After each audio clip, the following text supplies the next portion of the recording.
Human nature is always an interesting topic to debate and talk about. I think a lot of times philosophies or religions or ways of looking at and explaining the world can sometimes boil down to different views of human nature and what it is.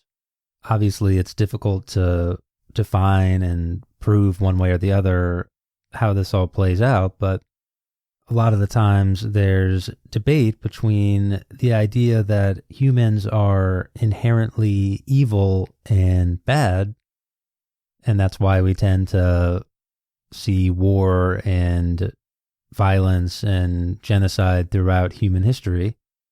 But on the other side, certain people and certain philosophies might say that we are actually inherently good, and it's the outside forces and the environmental factors and the institutions that are corrupting us and creating this cycle of violence or bad behavior. In my experience, most people tend to view human nature as a negative. I think most people view human nature closer to that idea of humans being inherently bad or corrupted, and that human nature is the thing that stays constant over time. We do see that tendency for greed and power and violence over time, and the one constant in history is human beings. So the conclusion goes that logically, if human beings are the constant over time, then perhaps it's in our nature to be corrupted and evil and bad. Now, of course, there's debates about what it means to be human over time, and has that nature changed over time or has it stayed the same? But as we talked about in the last episode, Abraham Maslow, one of the founders of humanistic psychology and probably its most influential figure, viewed human nature as intrinsically good.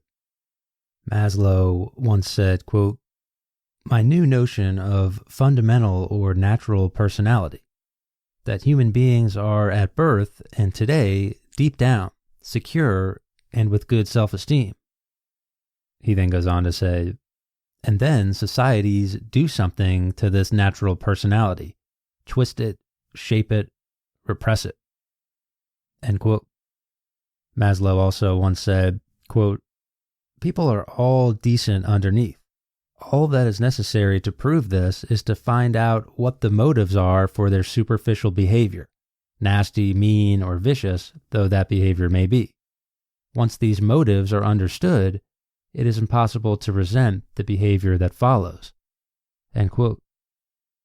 In a lot of ways, when something goes bad or goes wrong with a person's life, Maslow viewed this not as a fault of the person, but rather as a fault of the institutions and the influences and the ideas that are molding that person and preventing them from promoting and developing their own inner needs. He said, quote, "I think of the self-actualizing man not as an ordinary man with something added, but rather as the ordinary man with nothing taken away." End quote. A somewhat Taoist proposition there. But again, for Maslow and for humanistic psychologists at his time and that came after him, this is what positive psychology is all about. It's about viewing each person individually, viewing them not necessarily for what they are, but for what they could be. And if that person is not what they could be, it's not about demonizing or making that person evil. It's about figuring out what is acting upon this person that is not allowing them to reach their potential. What is the path to promote those inner needs and reveal your potential and prevent impediments? In the last episode, we talked about psychologist Scott Barry Kaufman's updated hierarchy of needs, his more recent sailboat metaphor. And in the last episode, we talked about the basic, more physiological safety and basic psychological needs that he calls the security needs. These are universal human needs that need to be met oftentimes to aid in some of these higher universal needs that Kaufman identifies as growth needs. This would make up the sail of that sailboat metaphor. And the three growth needs are exploration, love, and purpose.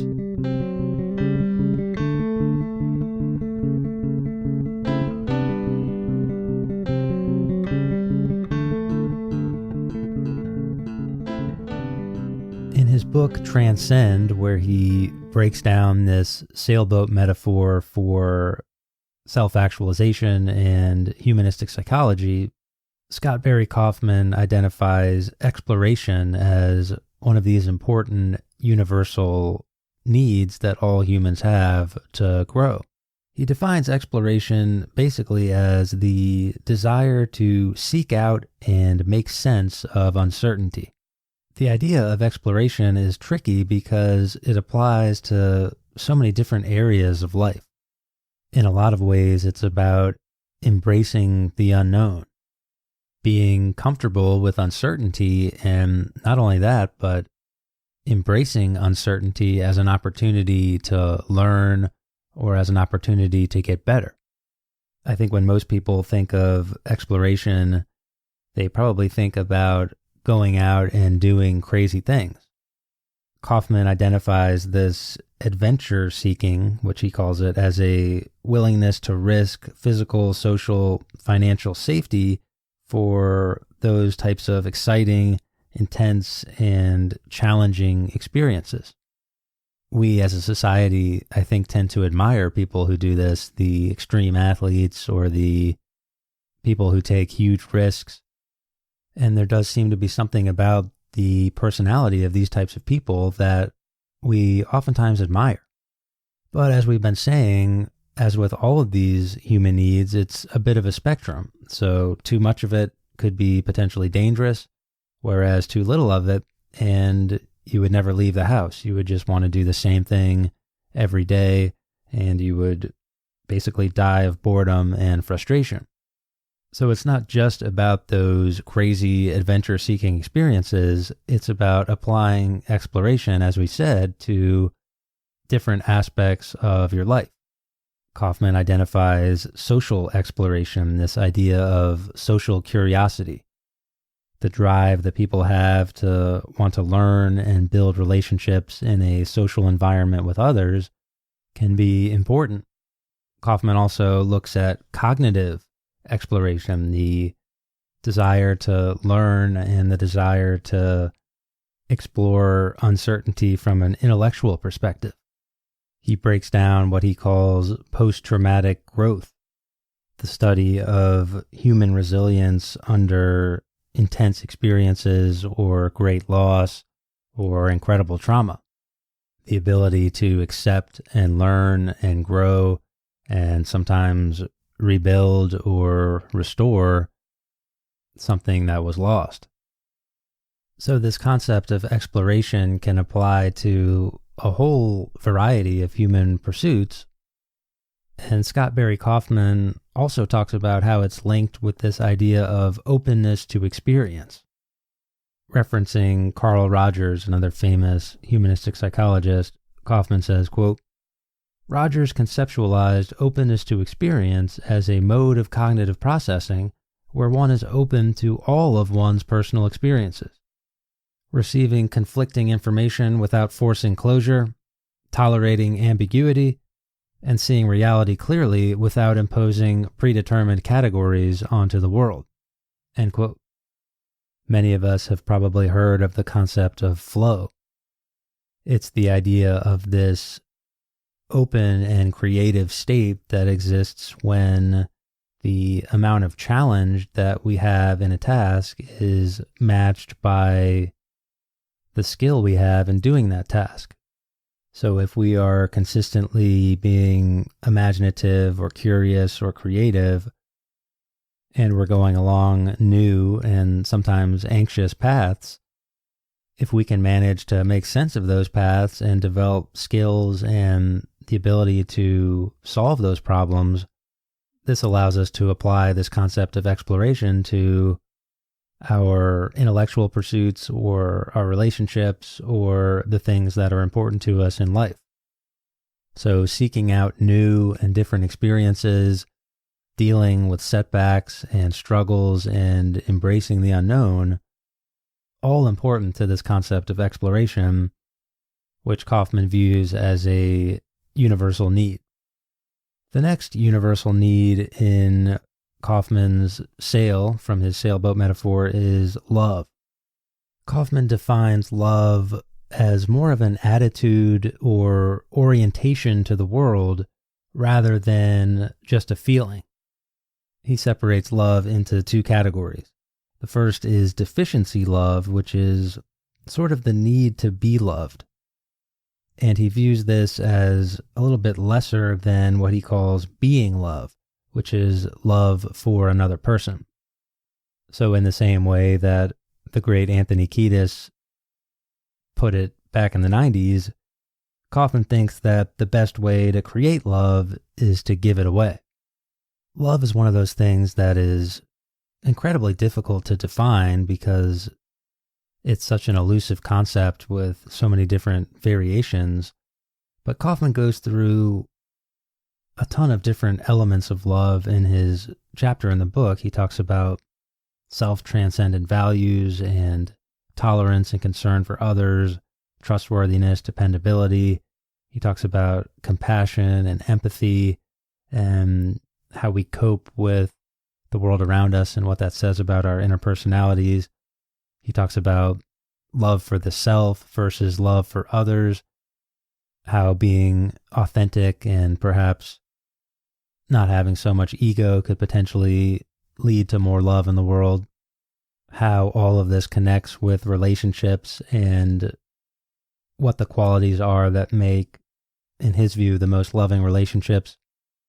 But the thing in this love chapter for me that stuck out the most was his concept of a dark triad of personality traits and a light triad of personality traits. It's important to note that in Kaufman's view, everybody has both triads.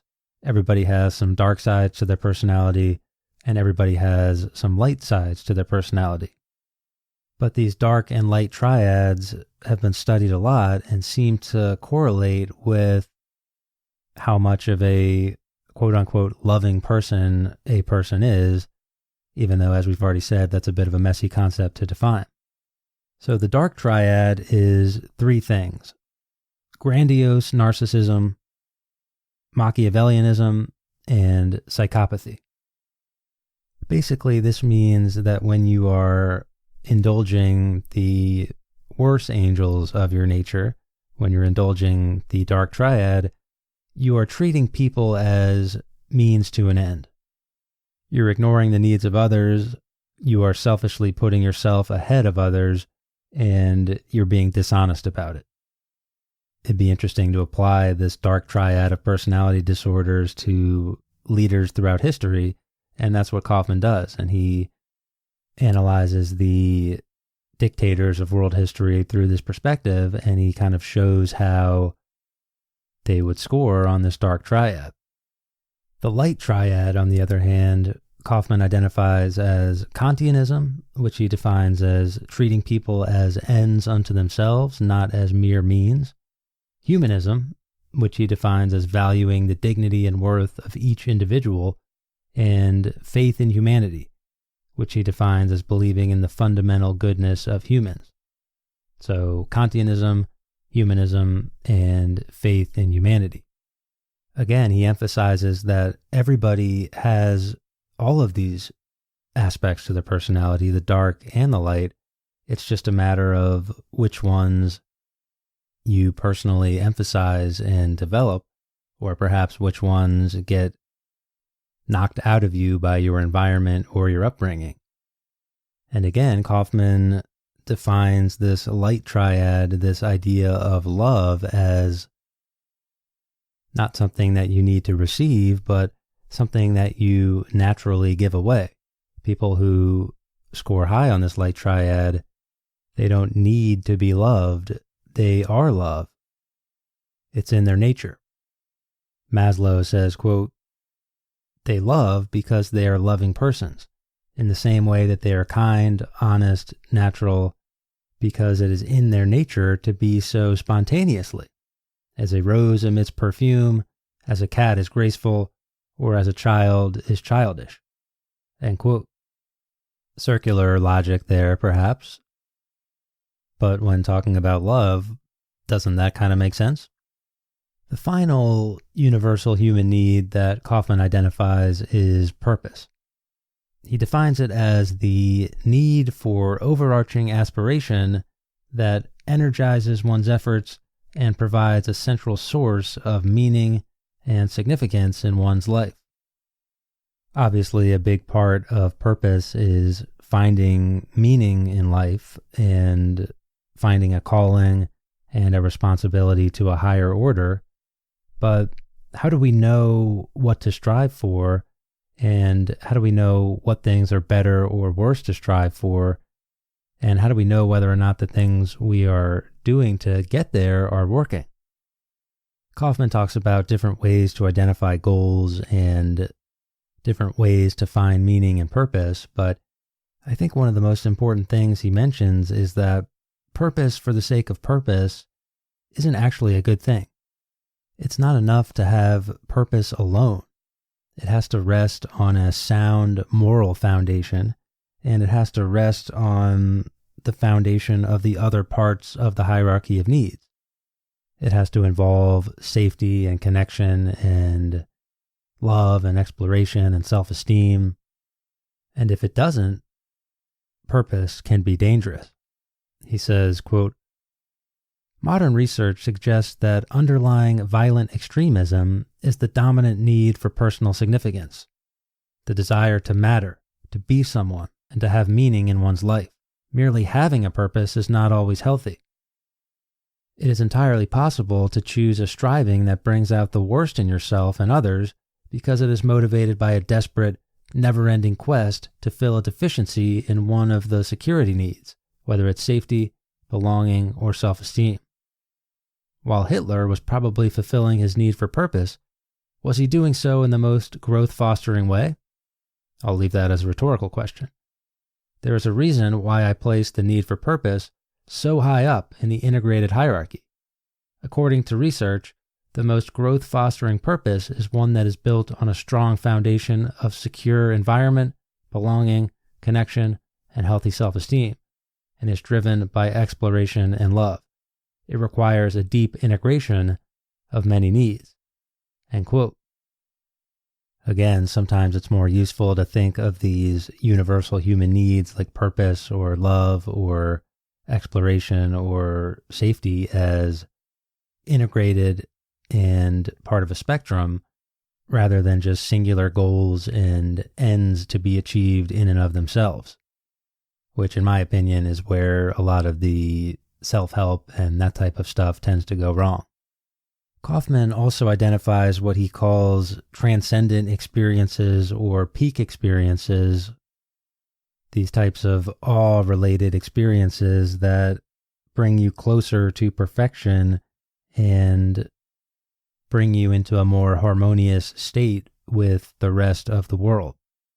I won't go into that too much, but altogether, the idea of this sailboat metaphor, this updated hierarchy of needs, is that if you can integrate all of these principles and have everything be harmonious and working together, you can achieve this state of transcendence. It's a little bit of a similar concept to the idea of wisdom. Rather than finding life satisfaction in shiny new objects or grandiose narratives, comparisons, and getting attention, it's this process of finding wisdom and harmony with the self, with the environment around you, appreciating the ordinary and the extraordinary. Kaufman defines transcendence as, quote, "an emergent phenomena resulting from the harmonious integration of one's whole self in service of cultivating the good society. End quote.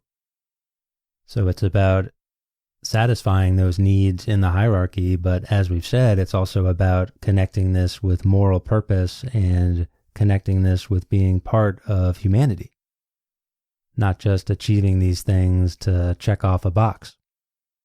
If you take this whole process together, this whole hierarchy of needs, the security needs, the growth needs, and you begin to zoom out a little bit, I think things get pretty interesting. If you apply these universal needs to bigger populations, societies, countries as a whole, it makes you wonder about history and the way things were run in the past and how these needs of human beings were either being met or being not met and what that might have led to. And you also think about the modern political landscape. When you think about fear-based populism, it thrives on eating away at the lower levels of that hierarchy. In Kaufman's sailboat metaphor, that's safety, connection, self-esteem. If you have a political system or political rhetoric that pokes holes in that part of the boat, the ship is going to sink. On the other hand, if you have a political system that really cares about nurturing those needs and even getting into growth and love and purpose, a rising tide is going to lift all boats. Towards the end of his book, Kaufman says, quote, "There are deep implications for our current political landscape. Maslow was working on a new approach to politics that he called psychopolitics, grounded in the humanistic psychology axiom that human similarities are deeper than human differences. Imagine a one-world type of politics in which we treat others as part of humanity first and their political affiliation as secondary. A humanistic politics would also be based on a realistic understanding of human nature, including both our security needs as well as our growth and transcendence needs. To be sure, it's essential for politicians to value safety, security, and belongingness while maintaining coherence in the environment. It's hard to grow to our full heights without adequate stability. However, Maslow argued that we must not neglect our possibilities toward self-actualization and transcendence. No real growth is possible without a firm basis of law and order, Maslow noted. Yet it is also possible for a society to become stuck or immobilized at the law and order level and to emphasize this condition so much that an individual's possibilities for growth are limited." End quote. As I think I said in the last episode, a lot of people are going to hear something like that or read something like that and view this whole thing as just pie in the sky. Too good to be true, unrealistic, too happy-go-lucky. But does it have to be that way? Is it possible to imagine a society where people embraced the hierarchy of needs, working together to, if not perfect it, at least embrace it and make the world a better place? I would hope so. And to me, that's one of the appealing things about humanistic psychology. It's not necessarily about the big institutions and the environment around us that we can't control. In many ways, it's just about us individually. The things we need, the things we care about, the things that give us value and purpose. And when we work on sailing our own personal boat of the hierarchy of needs, as we do that, a rising tide is going to lift all boats if everybody else is doing it too. So to me, that's one of the appealing things about humanistic psychology. It embraces the individual and finding common ground and the things that we all share together. It's an embrace of the ordinary in human life. It's a simple idea, but sometimes embracing the ordinary in today's society is extraordinary. Maybe the world would be a better place if, as one humanistic psychologist said, "Don't reach for the stars, reach for the flowers."